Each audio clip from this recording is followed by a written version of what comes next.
আগামীকাল ভোটার তালিকা দেখার পরে যদি দেখেন মৃত ভোটার রেখে দিয়েছে, যদি দেখেন ডবল ট্রিপল এন্ট্রি রেখে দিয়েছে, যদি দেখেন ভুয়া ভোটার রেখে দিয়েছে, যদি দেখেন বাংলাদেশি মুসলিম রোহিঙ্গার নাম রেখে দিয়েছে, তাহলে ফর্ম 7 নম্বর জমা দিতে হবে। সতর্ক থাকবেন তো, সতর্ক থাকবেন।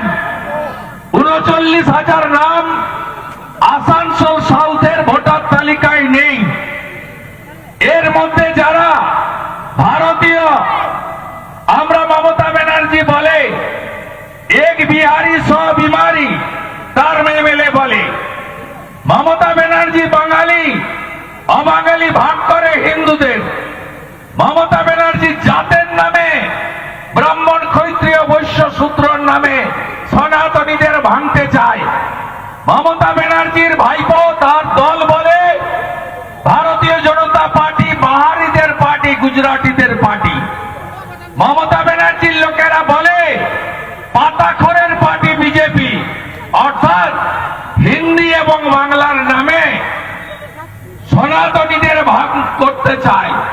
তাই যাদের নাম 2002-এ এই বিধানসভা কেন্দ্রে ছিল না, তারা ভারতীয়, তাদের বাড়ি উড়িষ্যায় হতে পারে, ঝাড়খণ্ডে হতে পারে, ইউপিতে হতে পারে, বিহারে হতে পারে, তারা 8 নম্বর ফর্ম দিয়ে নামটা তুলবেন, এখানে শিফট করবেন।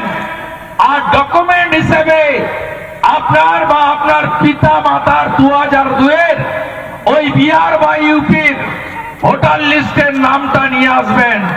আর না পারলে 1987 সালের আগে যদি ভারতে জন্মগ্রহণ করে থাকেন, স্কুলের সার্টিফিকেটে ডেট অফ বার্থ থাকে, তাহলে কোনো ডকুমেন্ট লাগবে না।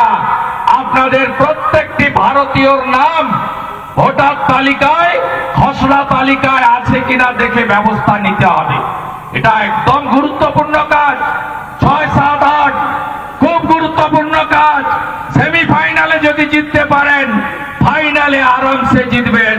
এটাও বিহারের মতো হবে, সুপড়া সাফ হয়ে যাবে তৃণমূল কংগ্রেসের, চোরেদের হাত থেকে বেঁচে যাবেন আপনারা।